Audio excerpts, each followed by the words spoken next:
And in this video, I'm showing you 12 foods that help cancer cells die. You do not want to miss out on these foods that could keep you cancer-free. The food you eat matters. Whether you've just been diagnosed with cancer, years out from your cancer treatment, or even if you're high risk of developing cancer, or use your food to help fight against cancer. You need to get started with these foods right away. Starting with number 1. Berries. Berries have long been established to protect against a variety of cancers. They're rich in antioxidants, vitamins, and fiber. It's the higher level of antioxidants and fiber in berries that truly lower your risk of cancer. This is the first change that I make for women that work with me in the Cancer Freedom Program. It's so simple and it makes a big impact. If you're at a high risk of developing cancer, or if you want to prevent a cancer recurrence, then start including more berries right away. More important is the combination of foods that you eat together. Your overall nutrition and diet is what has the potential to lower your risk of cancer. It's using a combination of foods together that can effectively lower your risk.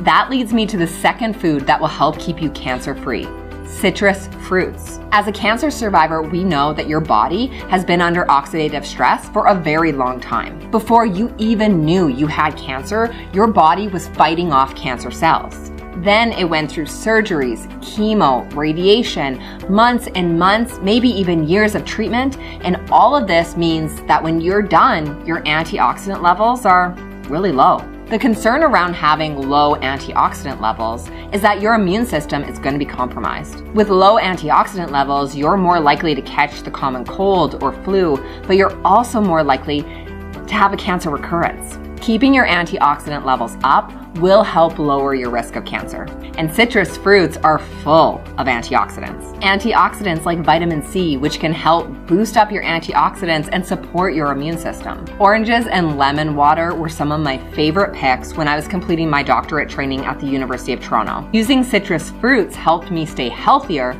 for a longer period of time. Antioxidants have also been shown to be particularly helpful in cancers like stomach cancer, esophageal cancer, and colorectal cancer. That actually leads me to the next food that can really lower your cancer risk, but this one is pretty controversial, so I'm gonna save it to the end. The next food to include is garlic. Garlic contains compounds known as organosulfurs. These compounds have been associated with decreasing the risk of certain types of cancers. This is why you might commonly see garlic being used as a supplement among cancer survivors. How effective garlic is as a supplement for cancer survivors is a little bit unclear, but we do know that organosulfur compounds included in your nutrition can lower your risk of cancer. This is a good option, so start adding this to your diet. And garlic can easily be added to a tomato-based sauce, which actually leads me to the next food that you need to start including: tomatoes. Tomatoes are an excellent source of lycopene. Lycopene is an antioxidant that helps lower your risk of cancer. It can be as simple as making a tomato-based sauce and adding garlic, but you can also add this next food to really amp up the cancer fighting potential. A breast cancer survivor that I work with in the Cancer Freedom Program was really focused on including more foods to help fight off cancer. So we created a one-pot soup that was perfect for fighting cancer and for cold, rainy days. It had tomatoes, cauliflower, turmeric, lentils, and garlic. It was including a lot of foods that are really known for helping keep you cancer-free. And this actually leads me to the next food that helps cancer cells die: cruciferous vegetables. Cruciferous vegetables are things like kale, broccoli, cauliflower, or even Brussels sprouts. These are all great options to add into your nutrition. Cruciferous vegetables include compounds called glycosinolates. These are known for lowering your cancer risk. But these vegetables are also very high in fiber, which has been proven to, again, lower your risk of cancer. But people get hung up on including more vegetables in their diet. Maybe you just don't like the taste of raw veggies, or you just can't imagine snacking on carrot sticks and cucumbers. If that's the case, then it is okay to use various sauces to help you increase your veggie load. Try things like ranch dip, hummus, or tzatziki to help support you in getting more vegetables into your nutrition. The first thing that we want to do is increase your veggies. Then down the road, we can look at getting rid of or limiting sauces or dips that may not be always the best option for you. But for now, just focus on increasing your veggies, because that is what's truly going to lower your cancer risk. This leads me to my next food that helps cancer cells die, That's leafy green vegetables. These are veggies like spinach, kale, Swiss chard, or other types of lean, leafy veggies. These foods are packed with antioxidants, fiber, vitamin C, which are all going to protect you against cancer cells. Eating after cancer should really focus on one core principle: to eat a plant-forward diet. Now, a plant-forward diet can still contain animal products, things like chicken, turkey, dairy, or seafood. But the majority of food that you eat should come from plants. There are several cancer prevention guidelines that make the same recommendations. A great place to start is including more veggies at all of your meals: breakfast, lunch, and supper. As you become more used to eating more veggies,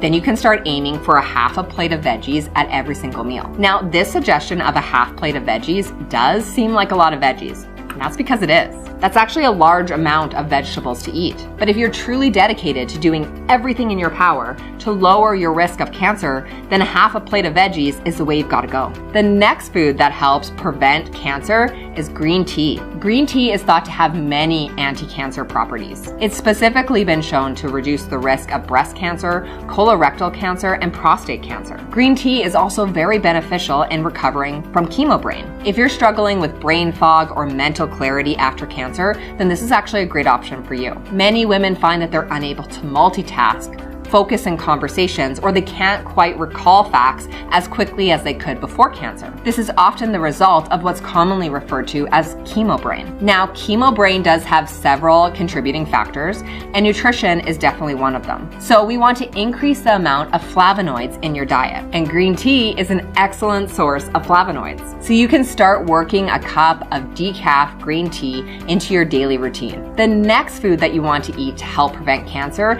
is seeds and nuts. These are things like almonds, walnuts, pumpkin seeds, flax seeds, or chia seeds. These types of foods give you healthy fats, fiber, and antioxidants. They offer a ton of nutrition in just a little bite. But there are good things about seeds and nuts, and there's also bad things. The majority of women who go through cancer treatment actually end up gaining weight. We know that being at an unhealthy body weight actually increases your risk of a cancer recurrence. It's a tough reality. Going through cancer treatment causes you to gain weight, and that's certainly what happened to me. During my chemotherapy, I gained about 20 pounds. It was a combination of emotional eating, lack of exercise because of surgery restrictions, and steroids. But when I came out the other side, I was at a body weight that wasn't healthy for me. I didn't feel like myself, I didn't look like myself, and I knew it was increasing my risk of a cancer recurrence. I needed to drop the weight. This is going to be including an amount of seeds or nuts that are actually quite small. Maybe you want to add it on top of yogurt or on top of a salad, but you're going to keep the serving size small, and you want to make sure you get this right. The next food to include is fatty fish. These are fish like salmon, mackerel, or sardines. Including fish that are high in omega-3s and healthy fats are known to lower the risk of cancer, especially breast cancer. When we look at all the diets to help lower your risk of cancer, the keto diet, the carnivore diet, the Mediterranean diet, well, it's always the Mediterranean diet that comes out as the winner. This is what's been shown to be effective in lowering your risk of a cancer recurrence, and fatty fish are a big part of the Mediterranean diet. You can start by aiming to eat fish once a week and then eventually moving up to twice a week. The next food I have to include on this list is beans and legumes. Beans and legumes have consistently been shown to lower your risk of cancer, yet hardly anyone's eating them. This includes things like black beans, lentils, or chickpeas. Not only are they high in fiber, so they're known to lower your risk of cancer, but they also include compounds that are specifically shown to lower the risk of colorectal cancer.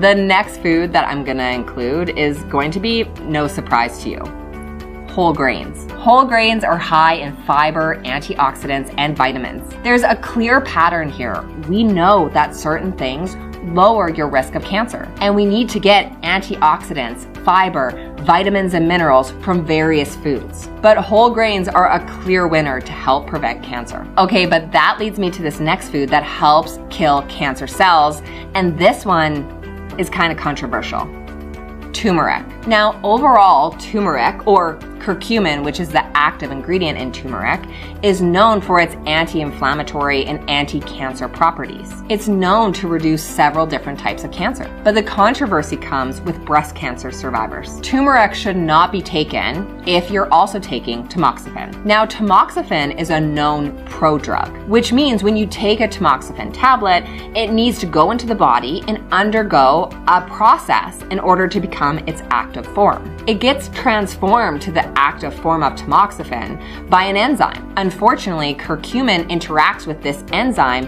which means tamoxifen can't convert to the active form. If curcumin stops tamoxifen from being converted, then you're not going to get any benefit from tamoxifen, and it's not going to lower your risk of cancer. Curcumin makes tamoxifen less effective or even ineffective. This means turmeric might be a good choice for cancer survivors as long as you're not on tamoxifen. Okay, so now that you know about these 12 foods that help kill cancer cells, we now need to shift over to your exercise. You can lower your risk of a cancer recurrence by up to 59% if you hit targeted exercise levels. That's better than a lot of the drugs on the market. That's exactly why I'm linking up this next video here on exercises that you need to start doing right away as a cancer survivor. Click the link here. I'll see you in the next video.